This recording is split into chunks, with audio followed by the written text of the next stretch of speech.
Good YouTube, Quinn Wade coming to y'all with that hot topic, which is today.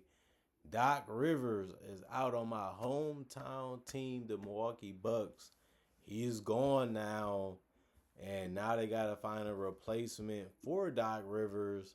And it's funny, they still have to pay him, even though he won't be coaching. They paying Dame, they paying Doc.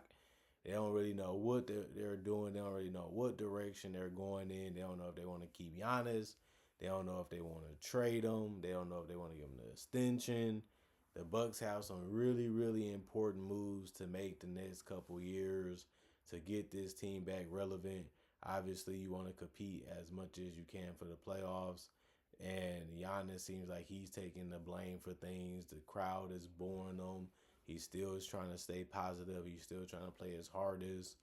The team couldn't even win 40 games. They won below that. And they didn't even make the play-in tournament. They didn't even make the playoffs. And Giannis stayed injured throughout the whole entire year.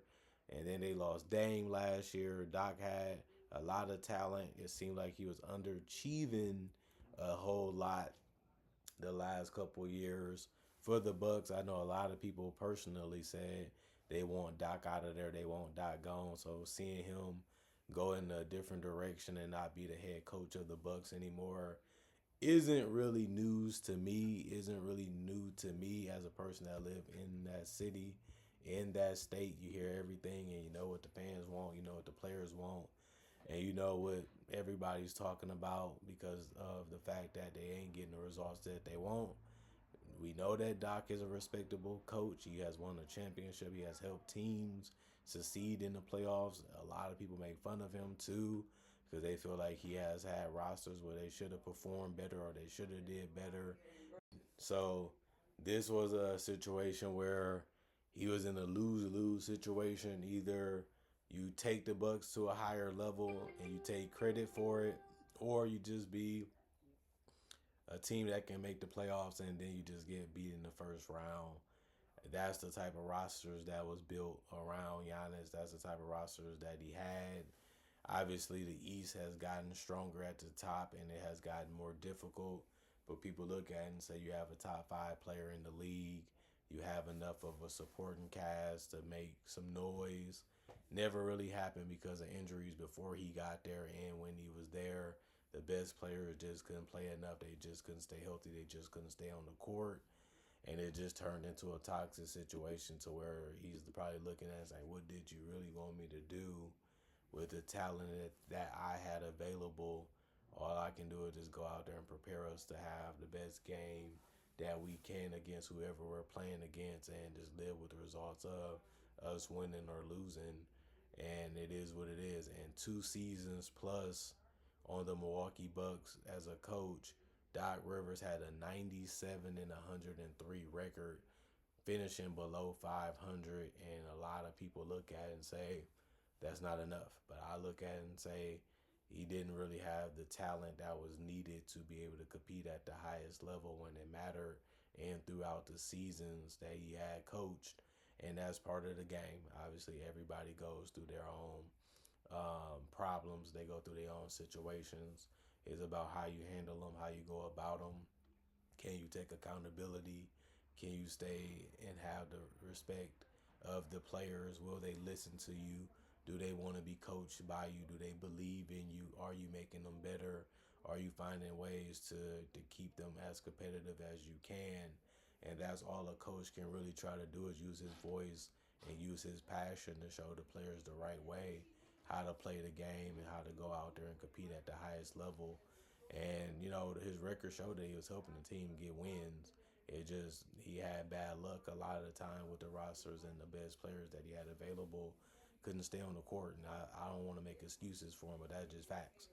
A lot of this stuff is proven. A lot of this stuff is known. It's hard to win games in the NBA without having great players. We know all coaches that have won, and he is a coach that really took advantage of situations to be a championship coach, to be able to get to multiple finals.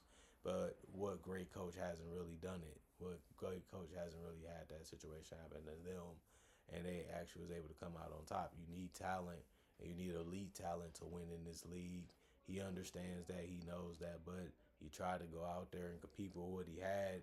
He tried to do his job the best way he could, and it ended up just being a mediocre run with them. So it makes sense for what them to feel like we're not really getting over with you. We're not really getting better with you. We're not really getting worse, but we just also not really going anywhere either. So I guess they just want somebody younger, probably somebody that can just really be a breath of fresh air for the organization, for the team, and just help them feel, better about themselves going into next year.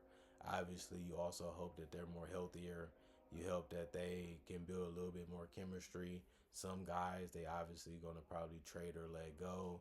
Obviously, Zhang, they was able to allow him to bring up the ball and be a guy that can score, shoot in more variety of different ways. He looks like a bright spot. Ryan Rollins was coached real well, was able to get to the paint, was able to develop into a decent point guard. And we didn't really know how good he was going to be, but they used him the right way. They played him the right way.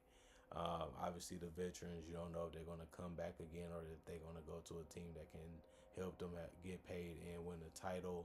And then ultimately, you understand that you have one of the best players in the league. He wasn't really available to you enough this season. And also, Dane was out, like I said before. So, your best players that's going to help you get majority of your wins just wasn't available for you. And then your other players was able to play, but they also wasn't able to play with Giannis enough to benefit him and benefit them and benefit Rivers. And a lot of people gonna say, well, he could have did more, he could have did better.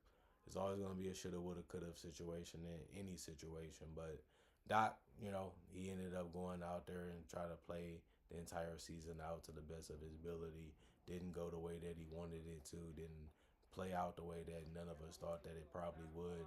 Most people had the Bucks as a play-in team or a playoff team if Giannis played at least 60 plus games or close to that, and it just didn't happen at all. And they just could never get off the ground. They never could get it going.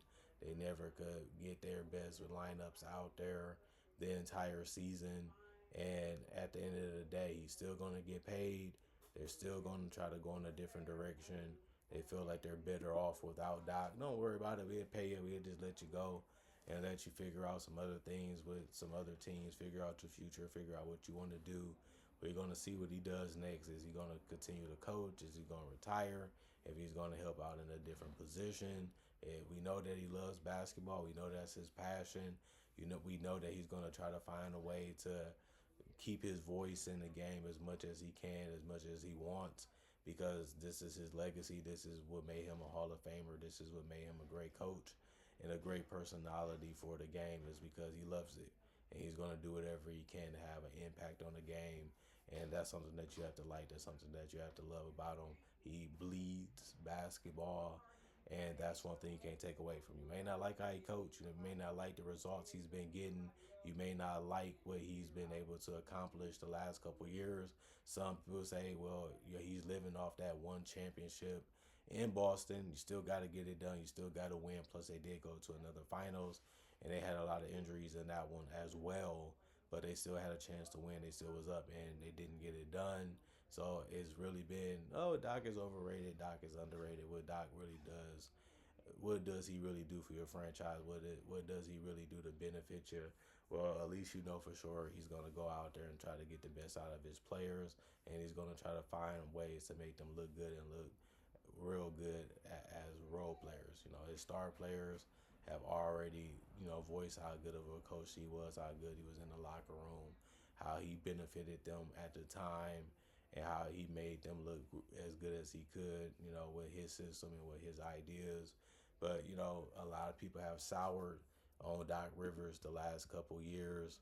He's been giving them reasons to attack him, but I also think we need to be a little fair in assessing what he had and what he was able to go play with.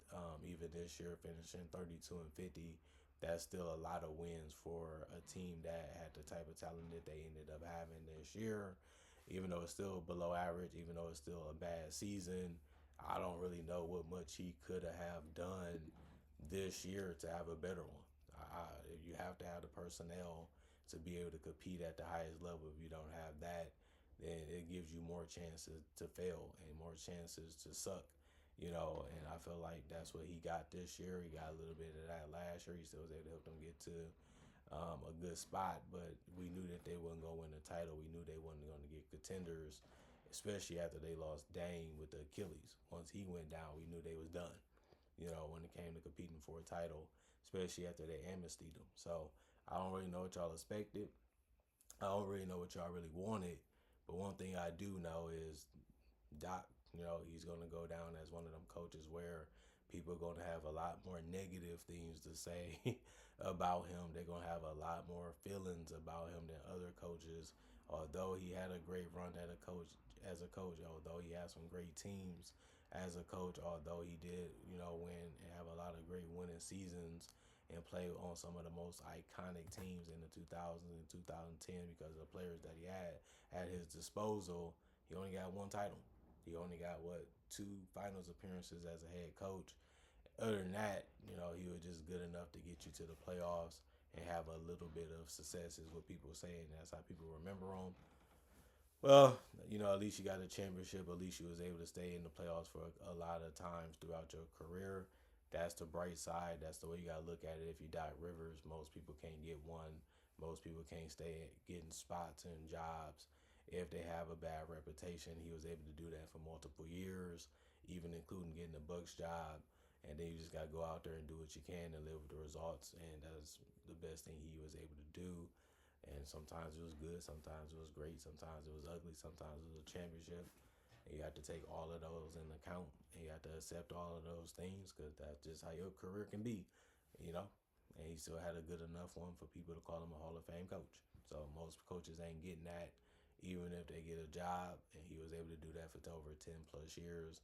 And that was try to find a way to work with what he has and get the best results that he can. Comment, like, subscribe, share. Hit the notification bell to get that analysis when it first come out. Y'all stay blessed up. Y'all stay good. Peace. And I'll see y'all later today, hopefully with more analysis.